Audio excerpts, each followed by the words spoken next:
everyone. We're so glad you joined us for another one of our Sunday night meetings with the Servant Leadership Association for Music.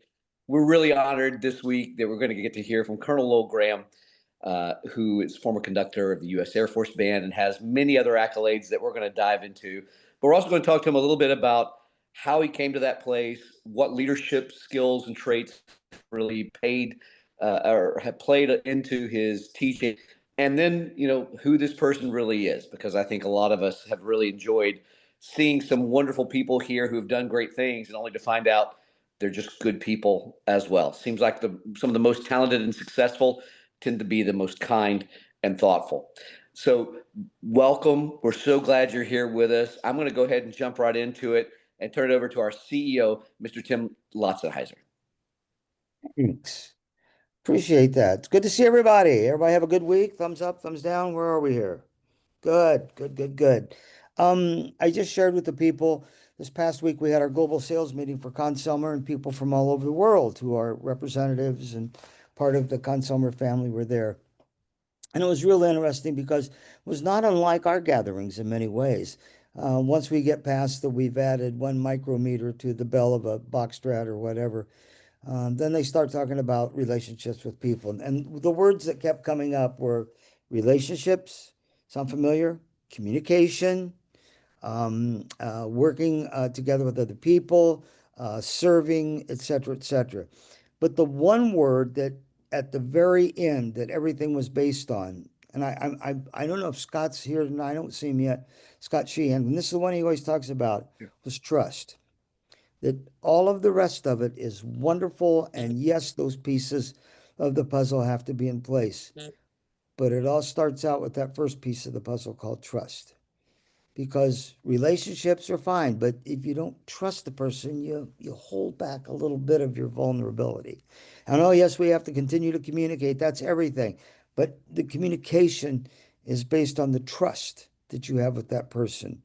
And that if we're going to move forward together in alignment, there has to be a sense of acceptance where we can agree to disagree and realize that our likenesses bring us together, our differences keep us together, but we still have to trust the person, respect them for the human that they are. So nothing unusual, but just a reinforcement of that absolute basic of life. And that when we get in trouble, it's usually because the trust broke down.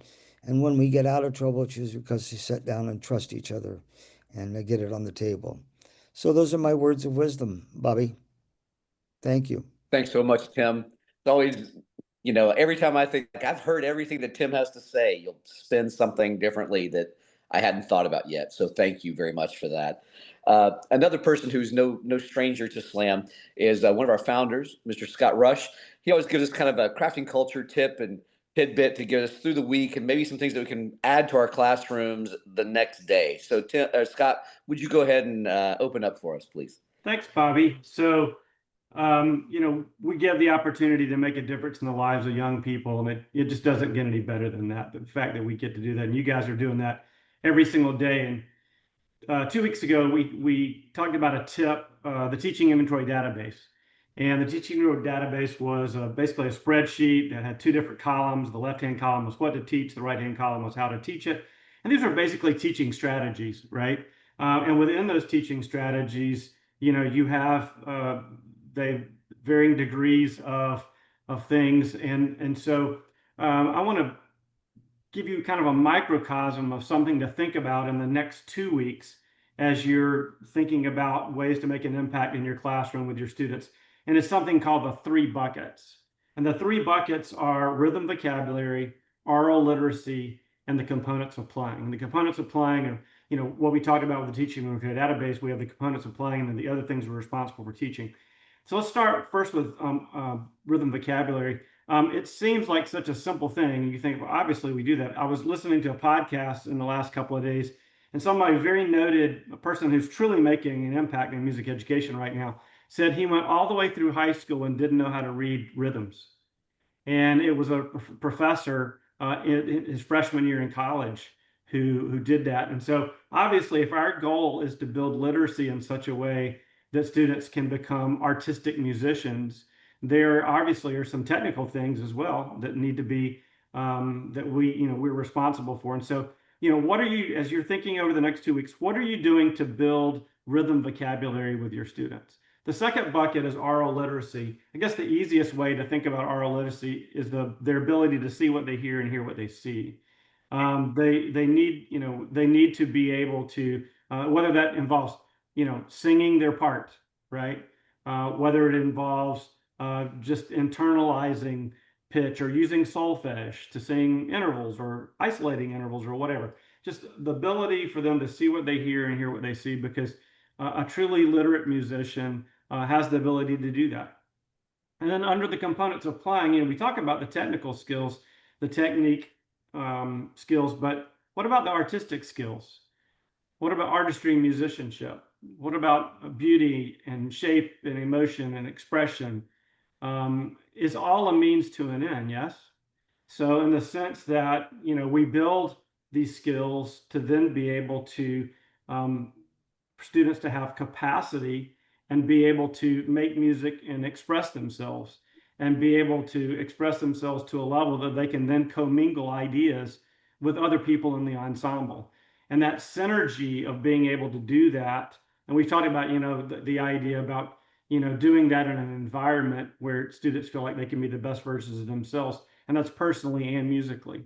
So one of the things I want to encourage you to do over the next 2 weeks is think about those three buckets: rhythm, vocabulary, oral literacy, components of playing or singing.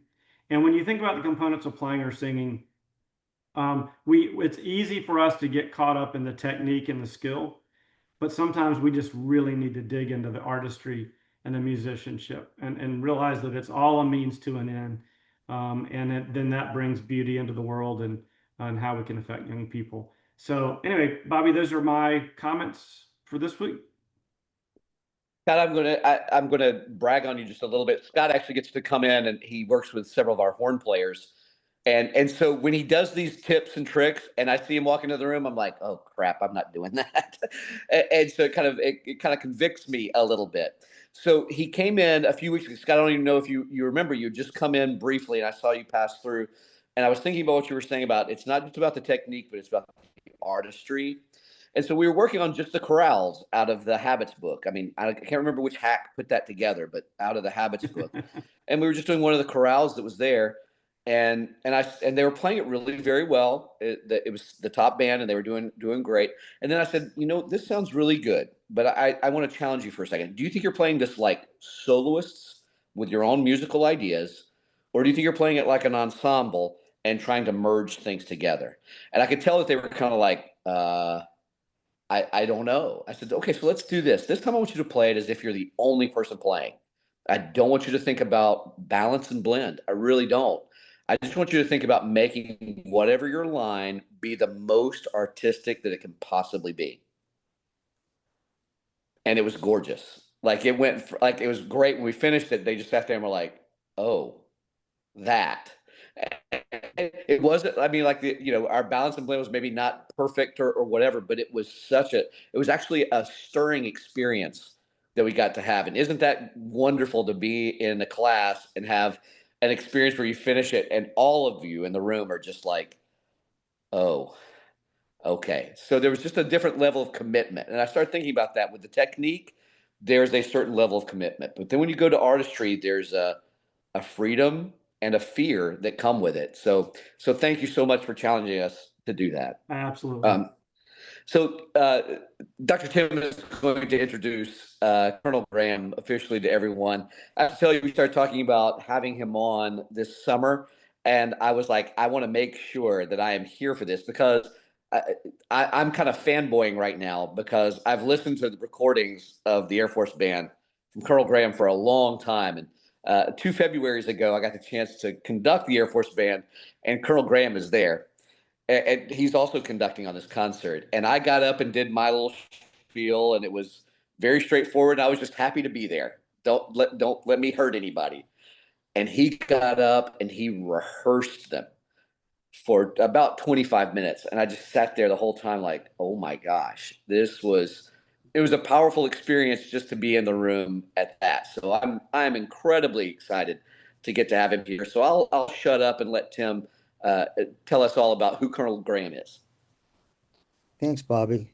I think you did it. I think you were all set. You're already there. I put together the resume and was going to go through it. There's so much there. If I don't shut up, the colonel won't get a chance to talk. I will tell you this, besides being the director of the United States Air Force Band and symphonies around the world, orchestras around the world, and being the chairman of the music department at UTEP, et cetera, et cetera, et cetera, that all pales in comparison to what a great human being he is. That's why we're so excited. He's one of our consummate clinicians, but he's also my very best friends. I'm going to let you go at it, Colonel. You don't need any more introduction. We all know you. Go for it, my friend. Well, thank you, folks. What a pleasure it is to be here and to be invited. I look on this screen, and the first thing I see are heroes, and I mean that sincerely. You are heroes, and don't you remember way back when you were in school, and you were in the 8th grade, the 9th grade, and you wanted to be like somebody, and you saw that senior or that junior, and then all of a sudden, I want to be like that person. I want to be better than that person. I want to get that chair for whatever it is. And that excited you. And that person really didn't know that you probably admired them. And so, one of the things that I would really like to share and use this as a kickoff is please say thank you to the people that impacted your life. That's really important. It's really important. I noticed the buzzwords, and I'm just going to say a few things, and then I'm going to open it up to some questions here, and then we'll kick it off. But kindness is a big deal. Kindness is really nice. You don't get very far being a toad. You just don't. And so, be nice when you can. And if you don't have anything nice to say, then shut up. It's just simple as that. Simple as that. And try to avoid that. Now, I, like most of you in here, I have failed at that. I'm a big time failure. I've walked into the buzzsaw too many times, and it's like, I don't think I really want to do that anymore.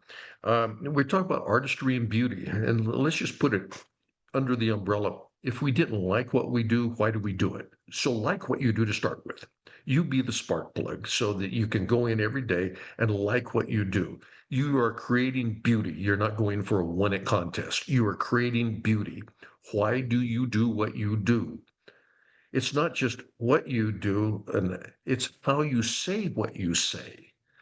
So, just saying something easy musically, if you say it from the heart, they'll get it.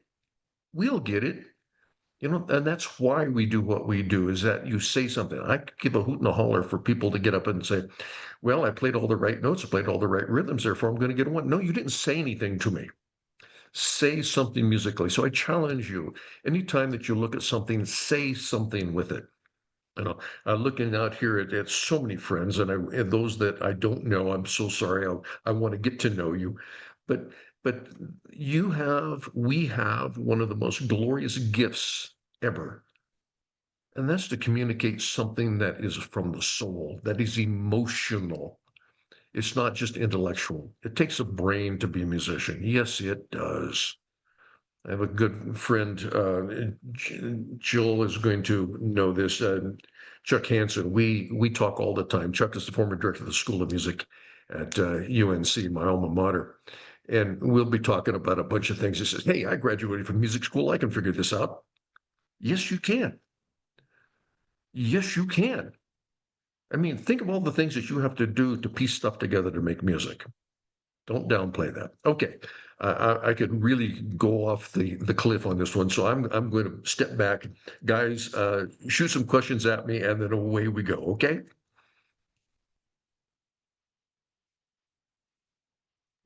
Go, Bobby. Sure.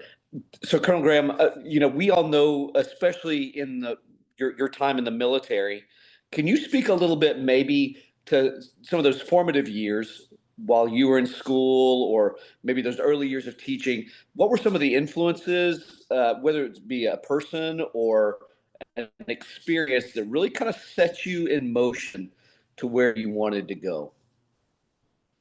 Well, I grew up in Greeley, Colorado, and I'm the music director for the Greeley Philharmonic now. And you talk about a full circle here. I'm just honored and thrilled to go back and to make music in my hometown. And I also joke I still pay taxes there, so it's okay. So that I enjoyed. I grew up in a poor family. I didn't know we were poor. I had no idea how poor we were. But my mother was a brilliant woman, and she played piano. And I just remember sitting on the couch looking at her and saying, I want to play duets with you. So that started me, just simply because I wanted to sit on the piano bench with my mother. And so I started piano and studied piano through high school, etc. Fourth grade came, and then it was okay, pick your instrument. And so it was violin and clarinet. Well, you can only choose one, and you know what that drill is. So I chose clarinet, and violin got put on the side, which I picked up again in college. Don't ever start violin in college. It's just brutal. But anyway, I played through my master's degree on violin. So, clarinet through that. I'm a product of public school music. I'm absolutely a product. And with that comes all the challenges that I challenge you. When you teach good pedagogy up front, because it takes longer to relearn something than it does to learn something. So I had to learn many things over and over again. I went to then Colorado State College. Okay, that was before it became UNC. Started out with 4,000 people in the college. My first day in school, 8 o'clock, September, what was it, 6th, 7th, something like that, was with Edwin Buddy Baker, uh, theory, yeah, trombone. And there were 12 of us in the class, and he said, this class is too big. 12. Okay. Next week it was down to 7, and that's where it stayed. And he was a brilliant guy. I played clarinet in the orchestra in Greeley Phil. He was trombone. First concert was William Tell. I never heard a trombone sound like that. Influence. It's like, okay, this is where we go. So I had many wonderful teachers at my alma mater, Colorado State College, which then became UNC. Too many to mention, but oh my God, they were important to me. They set the tone. Um, it's important to realize that it doesn't make any much difference where you come from. Just maximize where you are from. And that's really important. When people say, well, where are you from? I'm very proud to say from this little town, I was 32,000 when I was growing up, Greeley, Colorado. So now it's 116,000. And of course, you just put in the city, it makes no difference. But, everybody has got to come from someplace, sometime. And I got that from Bob Woods, who was the president and CEO and producer for Telarc International. So, hey, just buckle up, Buttercup, and here we go. So that was important. I finished my master's in kind of a double master's clarinet performance in theory and composition uh, right as I was turning 22. And so I taught at Colby Community College. Who gets a job at Colby and right out of college in college? So my students were almost my age, so I had to be very careful, obviously. I learned what I didn't know. That was the three most growing years of my life. Yeah, I could spell a German augmented six in any key you wanted. I don't care. Um, but no one told me how to put a library together. It was like, duh. No one talked about budget. Duh. Oh, you mean I'm actually supposed to sign something here? What's an invoice? I'm making a little light of that, but no, it's true. So I walked into a whole lot of things. After about 3 years, I wanted to go on, and so I interviewed and auditioned for the United States Air Force, and that was a very important turning point in my life. So I went and became a 90-day wonder in San Antonio to become a lieutenant. The interesting thing was Colonel George Howard, who was the father of Air Force music, lived in Air Force Village right next to Medina, where I was going to school and training. So happened that our flight instructor, that's what they call the guy that's teaching the class, um, somehow ran into George Howard and said, do you know this man? Well, yeah, I sure know of him. I don't know him. So he said, would you like to meet him? He would like to have dinner with you. Well, you don't get out of training at all. But he said, we'll set this up. So George Howard came by in his car, picked me up. I got out of 1 day of training. That was unbelievable at the time. So I'll jump through the training. It came time for commissioning. George came in his dress white uniform. Air Force doesn't have dress whites. He did at the time when he was the commander conductor of the Army Air Corps Band and the Air Force Band. And so people didn't know whether he was in the Navy or where he was. And so it came time for the commissioning ceremony, and the class was commissioned before the big parade. But he asked if he could commission me as an individual. And of course, that happened because our flight commander said, yes, we'll make that happen. So after I took the oath, and of course, at that particular point in your life, you're saluting rocks, and it's the most surreal time of your life. So here's George Howard in his dress whites reading the oath to me and giving it to me. And here's where the most important part, I think, in my life came. One of the most important. After it was through, out of his pocket, he pulled a card. And it was his card. And on the card were two eagles for the left shoulder and the right shoulder.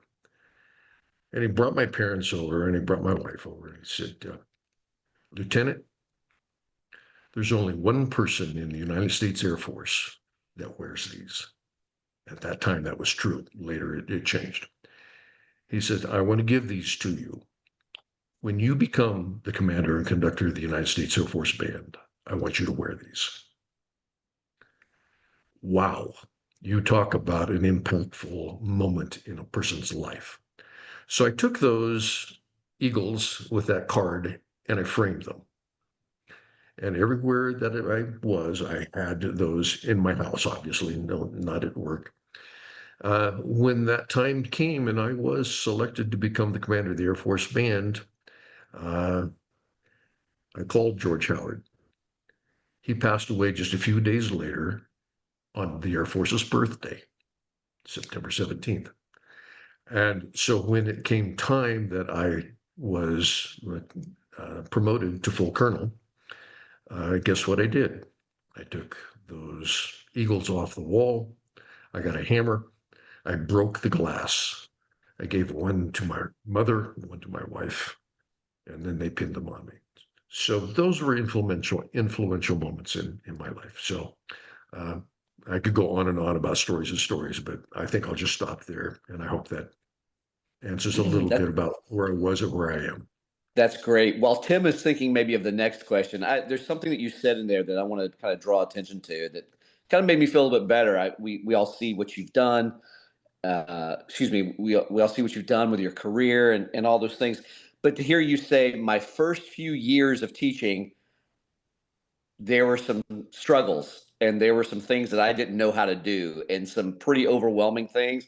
As you said, sign an invoice. I remember when Sister Mary Paul came down and said, did you authorize the purchase of this? Well, yeah, of course I did, because we needed it. She was like, are you personally paying for this? So I think it's great. I think it's great to hear that, like we all started in the same place. You said it's not about where you're from, but making the most of where you're from. But it's also about learning the most about where you're from, wherever you are. So that's awesome. So Tim, I'm going to turn it over to you to come up with a question next, please, sir. Thank you. Colonel, would you share, because you happened to be at UNC just when you were given the job as the director of the United States Air Force Band, and you shared the story about the general who was making the decision on who was going to be the next director. Could you just highlight that story for us a little bit? My God, this could go down too many paths. So That's okay, go for it. Well, God, I got to make this short and politically correct. So please forgive me as we do this. The Air Force Band, like any organization, will go through challenges and glory years and opportunities that you hope you'll never see again. So it came time, there were some issues, and so the Air Force put together a plan for the next commander of the Air Force band because they, quote, didn't want to mess it up. So they put together a band that was made up of various organizations throughout the United States Air Force, put it in a local place that none of us had a footprint in, so that it would be equal. Okay, so it was come rehearse, do all that business. We had a civilian board, they evaluated us, and then separate and apart from that, we had interviews in the Pentagon with the chief of staff, the vice chief of staff, the director of personnel, et cetera. So we went through all of that business. I'm trying to think about which thing you were referring to, Tim, but you're muted. He had said, Colonel, that you said he had his cigar and said, if this messes up, Oh, yes, yeah. Okay, I'm going to clean this up. I can say this now that the statute of limitations have gone away. He said, bring the United States. This happened with 3 different generals. The commander of ACC, 4-star general, then the General Ralston, who was the NATO commander, and then I went to Washington, D.C., the chief of staff of the United States Air Force. So we're talking about the big boys. And each of them said, if you don't bring the United States Air Force band back into the United States Air Force, there will be no Air Force band. Do you read me? Yeah, welcome to your new job. So that's how that one started. So I don't tell that to very many people, but now that the statute of limitations are over, that's how that introduction is.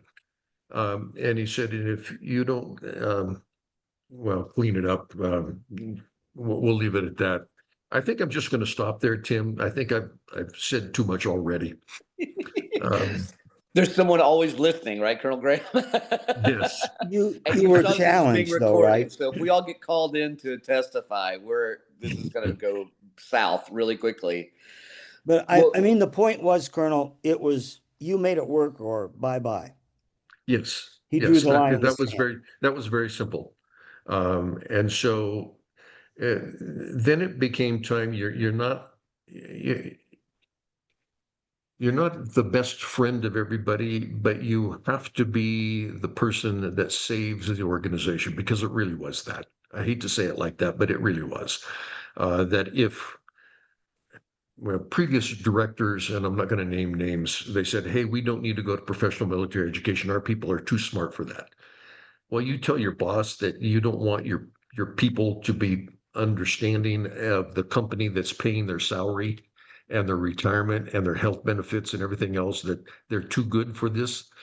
That's not the right message to send. Well, when you developed, or when a culture is developed in that mold, and you have to break it, some glass was broken. And so we moved forward, and it was all about the product and not about the person. We wanted to make sure that the person was engaged, but the product had to speak to the best examples of what our government and the Air Force stood for. Yet, how do you balance that with your own integrity and morals? Well, they fit with my own integrity and morals. Absolutely. Having excellence in what you do, that fit. Being responsible for what you do, that fit. Doing an honest day's work for an honest day's pay, that fit. Making sure that when you wore the uniform, it wasn't a costume, it actually meant something, that fit. So none of that was the problem for me and for the company for whom I worked. Those that thought it was a part-time job and that the uniform of which people gave their lives for was a costume, that didn't fit. So I have no problem going through you like crap goes through a goose when you tell me it's a costume instead of a uniform. Okay, I got a little too pointed there, sorry. I think it's, but one of the things I think comes across from that, and with the role that you are and that you've filled, there has been a relentless nature I think that I've seen from you, especially when I hear the groups play under you. Whenever I've seen you conduct a group, no matter whose group they officially are, there's a difference. Like that, there's a presence that's there that I see, and yet when I see you rehearse them, there was never any anger or calling out, but there was a relentless pursuit of excellence. I think that's there. Can you speak a little bit to that? Like where, of course, I know you're going to, I have a feeling you're going to say, well, of course, what else would you do?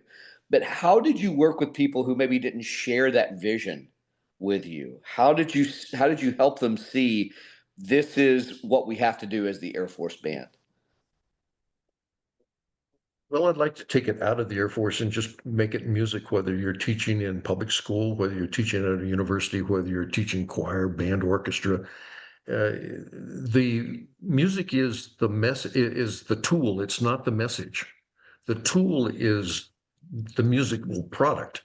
The better the musical product, the more influence you have. And so if you want to have influence in your bureaucracy, and bureaucracy is not a bad word, by the way. All bureaucracy is a methodology. And and if you've got to go from this room to that room and there's a door there and you don't know there's a doorknob, you're going to get frustrated.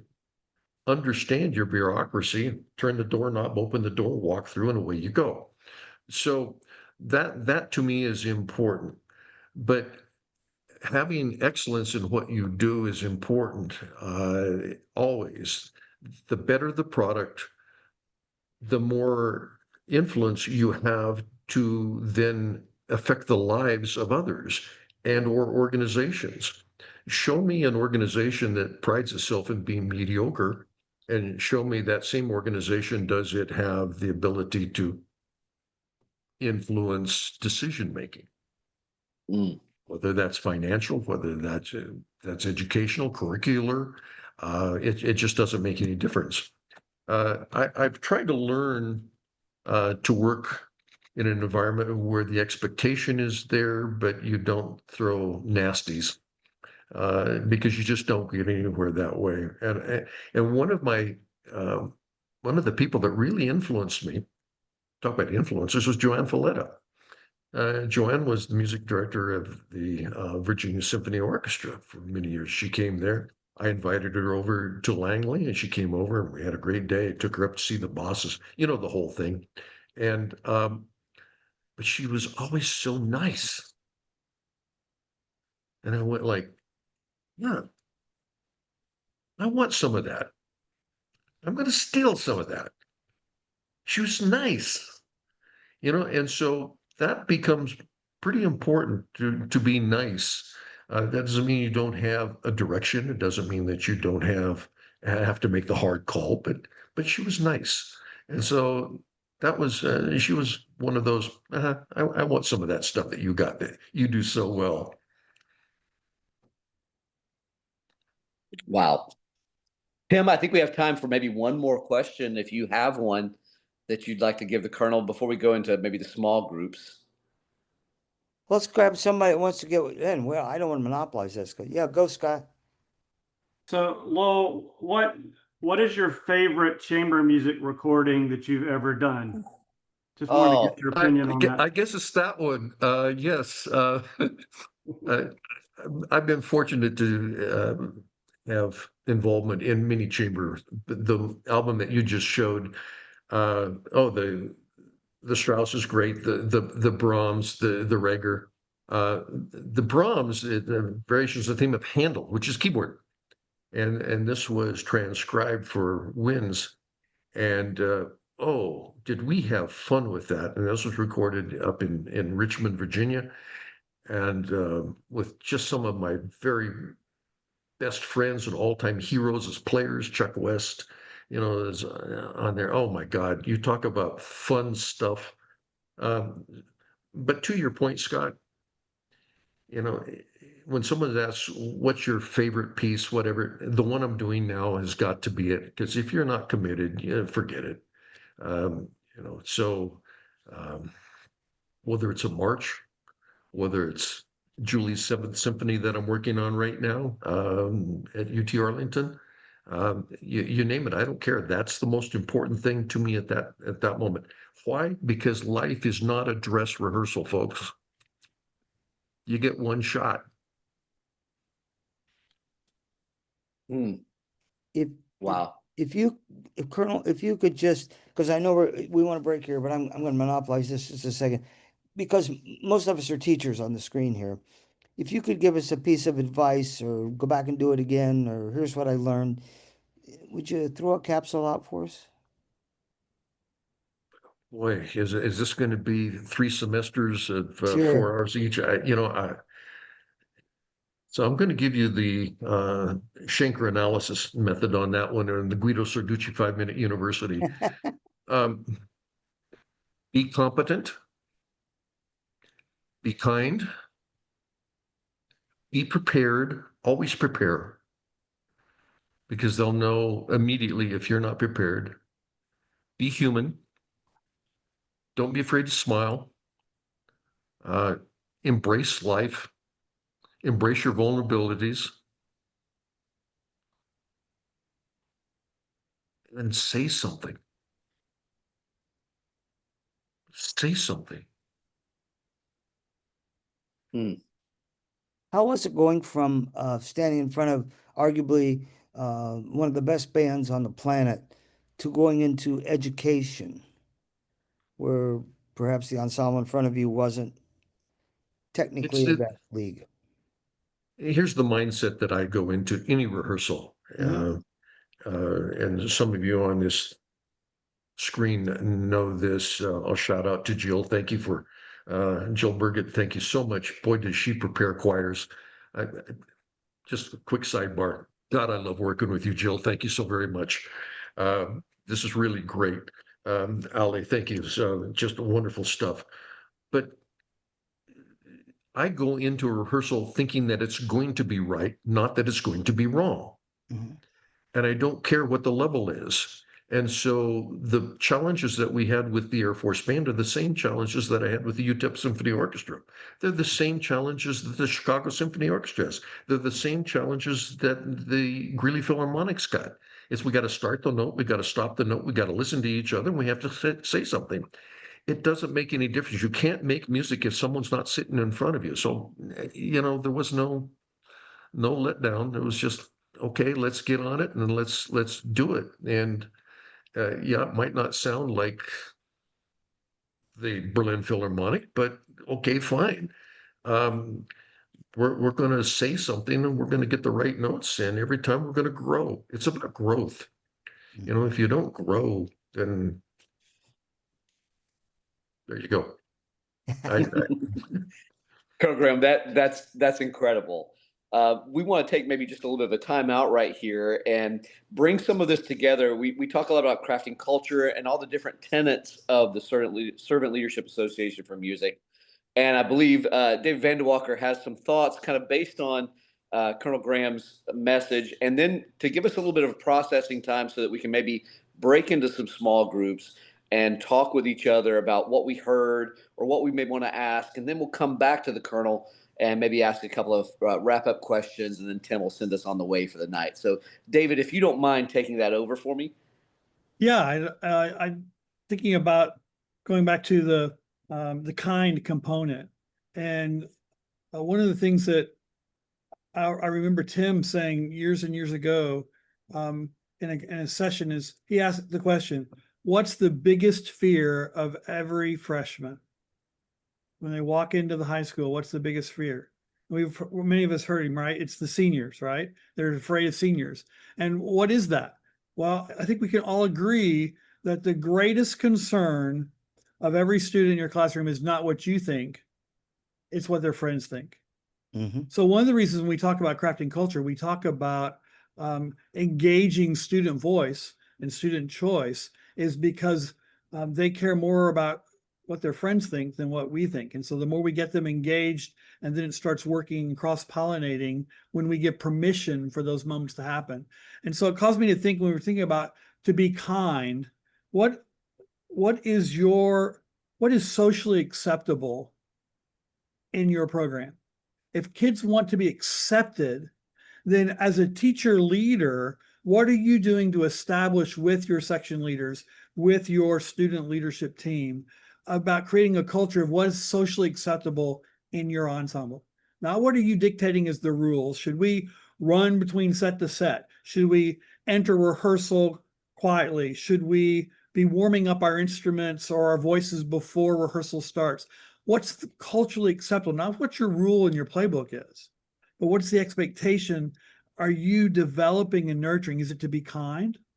Is it to be how we interact with each other as student peers and peer mentoring each other? Is it to be kind to each other? Or is it to be that natural self-esteem teenager of, I feel better when I put other people down, right? So to me, my question to you is, what culture are you creating? What's socially acceptable in your program? And how can you this week maybe shift that, of starting to, just with a few of your key folks that you have a trust with? Maybe it's just to focus on what Lowell's talking about. How can we be more kind and make that what's socially acceptable, so that we don't have to talk about how we interact with each other anymore, because it just becomes contagious that we are kind to one another. Or if we want to get better and we want to milk a little bit more out of rehearsal, maybe we warm up and we practice what we're doing. And we have little sectionals like 30 minutes before school to figure it out. Whatever the culture is acceptable by the kids, that's what makes a difference in my estimation. You can work really hard, but when we come to being music teacher leaders, we want to guide our students in what is culturally acceptable from peer to peer. And that's when growth really happens, has been my experience. So that's a food for thought for the week. Absolutely. I was going to ask if it's okay, Steve, if we can split into the small groups for just a little bit, because when we come back, I want to hear Jonathan's answer to this a little bit. I've heard and seen some of the things that he does with his orchestras at Pioneer, and I can't wait to hear some of those things. So if you're in his small group, you're in for a treat. Same with Allie, in listening to some of the things that she's talked about, especially coming from ABC and bringing that into her program. So if you're in those small groups, I hope you're in for a treat. And I hope that we get to hear some things from you. So Steve, if you can separate us out, that would be great. And we'll see you back in about 8 minutes. I wanted to take, it's so great just to get to a little bit of feedback and have that little personal touch with us together. We actually had Colonel Graham in our room, and Maurice Burgess talked to us a lot about what he does in a middle school choir class, especially with his men's choir, about setting the standard and what's socially acceptable there. Because if any of you have ever been or taught a middle school boy, that's maybe one of the truest tests of that. So that was awesome to get to hear him talk about that. And Jonah was sharing with us about how it's marching season where he is, and as the season goes on, the kids get a little bit more and more nervous and demanding of each other, and trying to make sure they're doing that with kindness rather than just with contempt. So what were some of the other things that you heard in the rooms, or anything that we'd like to ask Colonel Graham while we've still got him here?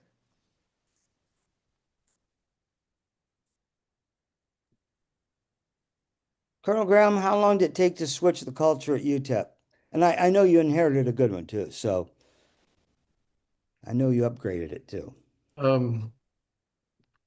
You can change behavior rapidly. You really can. But changing culture is long and hard and tough, because that's the drip that's on the rock that's going to change everything. So consistency is important. That you have and that you have a vision and a mission. It's important that everyone knows where you're going. So one of the first things I did, we put up mission statements and vision statements on the walls, so everybody could read it. So we started with that. Of course, that was collective with the work of faculty, but I would say reasonably.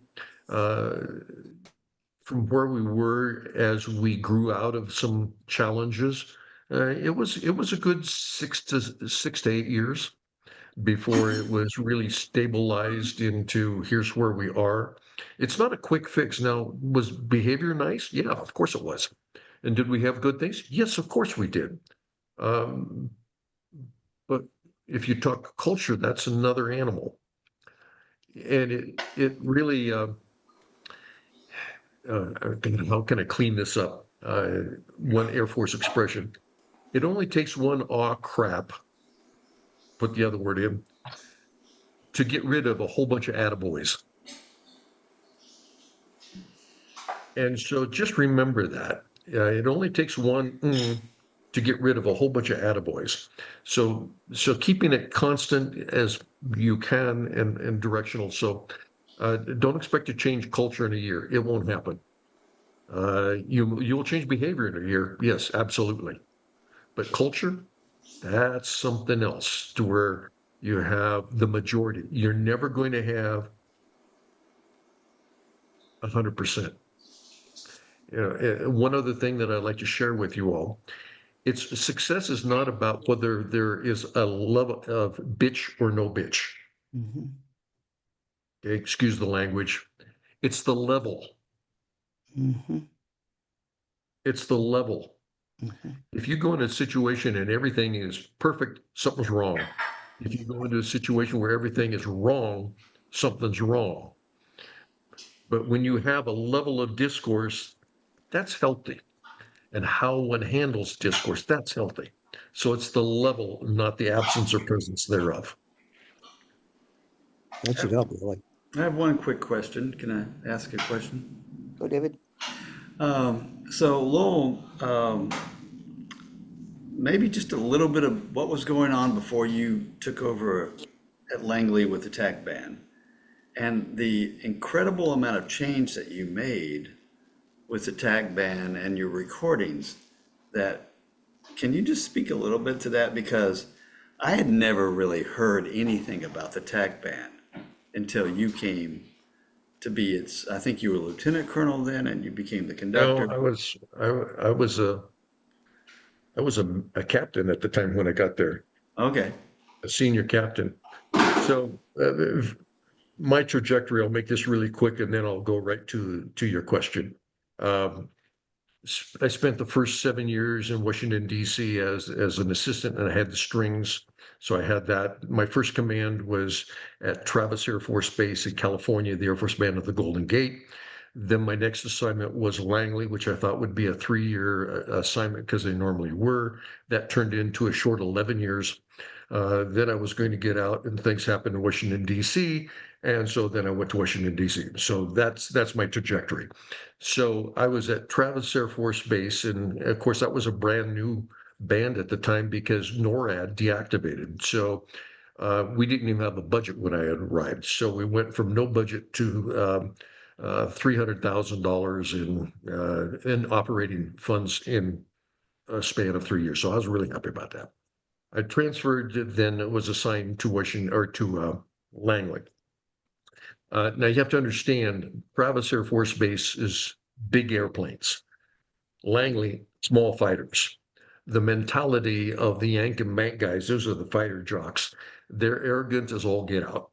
Okay, so if you don't have arrogance, you're not a fighter pilot, as opposed to a big heavy driver of the big air. It's like driving a bus, like driving a race car. Okay, big differences. So my first day at Langley, I signed in. Second day, I had an appointment with General Jim Jones, 2-star general. Walk into his office, which I then saw because I was prompted behind my head where he was looking. There was a little sign that said, "Do not trust anybody." That was the boss. Do not trust anybody. So I walk in and he said, "You're not going to be successful here because we like small units, small jets. We're lethal. We're light, lean, and lethal. And you come from the big guys and you have big concert bands, so you're not going to be successful here." So I said, "Ladies, please excuse me. This is I'm an old colonel, so I'm going to tell it like it was." I said, "Well, sir, if you don't want the finest band in the United States Air Force, then fire my ass and get me out of here." And he said to me, "Ballsy sons of a bitch, aren't you?" And I looked at him, I said, "Yeah." from that point on, we became best friends. It was, it's that yank and bank thing. Okay, I'm going to put you into it. And so can you hang? And so we did. And so that's how it started. So then at Langley, they had been using small groups. And I am a proponent of making sure that you can influence moms, dads, aunts, uncles, and everybody with a larger group. So we started with the concert band and we changed that culture. And so that took place. Part of making sure that you could reach people was at that time, and still is, by recording, because it's a force multiplier. When you would go into a community to perform, it's not only the people that are in the seats in the hall, it's the number of people that you've impacted via print media, via the radio, via everything else. So that was there. We didn't make recordings just because we had vanity. There was a real purpose in why we made recordings, what they were used for. And to quote my dear friend Larry Odom, and this could be for band, orchestra, choir, I don't care. Good music, played well, will always sell. So you don't have to play garbage. That doesn't mean we're not going to play light stuff and have a good time. We're not going to have a whole meal of just filet mignon. I like that too, but I want a little sorbet. I want a salad. I want a little before dinner drink. I want a little after dinner drink. I want some dessert. Yeah, plan it that way. So, thank you, David, and we did well. I appreciate your comments. I hope I didn't overstep my time. No, it's perfect. Thank you so much, Colonel Graham. It's been an honor to spend a little bit of time with you, and it's always great to just get a little bit of a peek into the real world. We see what's out there, and we kind of have our impressions of what it must be like to have those careers and those experiences. But then it's always different, and it always keeps coming back to taking care of one another, building relationships, being true to the music and the composer, and being true to yourself. It's really incredible. Tim, why don't you send us off, launch us into a week where I think we could all use a little bit of love and support and kindness to get through this week of October going forward. So please, sir. Sure. Jonathan, did you get your words in that you wanted, my friend? Go. It's okay. It's Go, okay. no, go, go, go, go, No, go. no, no, no, no. It's fine. I shared in the small group.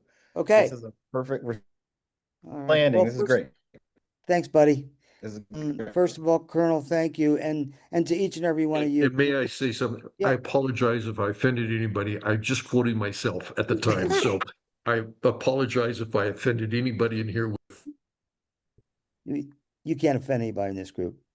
As I read one time, the problems in the world are all created if somebody's ego is offended. It really offended me when I read that, by the way. So just teasing. I'm just teasing. But for all of you, and Colonel, you said something, you said many things that were of great value, but you said, you got to say something. So I'll say it. I love Colonel Graham. He's one of my heroes. And that's why Jill's here tonight. And that's why all of us want to come around and be near you, because you walk the talk and you do it with a sense of class that's unknown in common hours. So Colonel, thank you. The DEP board is, again, very much in your favor, as it always is. And to each and every one of you, thank you. You'll get a letter this week, as always. And let's have a good one. We'll see you in 2 weeks. How about that? Good hand for the Colonel. What do you think? Yeah? Absolutely. And everyone, please join us again in 2 weeks, where I think it's Mr. Maurice Burgess talking to us a little bit about being in two different worlds. I was in school with Maurice when he was a trumpet player, so he's a convert. Thankfully, he saw the light and got out of the trumpet. But we were actually drum majors together at Western Carolina University. And now he has just a phenomenal choir program, like we talked about at the middle school. So we're going to talk a little about going back and forth and going into the new worlds. So those of you with choir experience, with band experience, or just with music experience, you're going to get a lot out of what we get to talk with him about in 2 weeks. So everybody, have a wonderful week. And Colonel Graham, if you can stay on for just a little bit, we want to say our thanks and send you on your way. But everybody else, thank you so much. Have a wonderful night.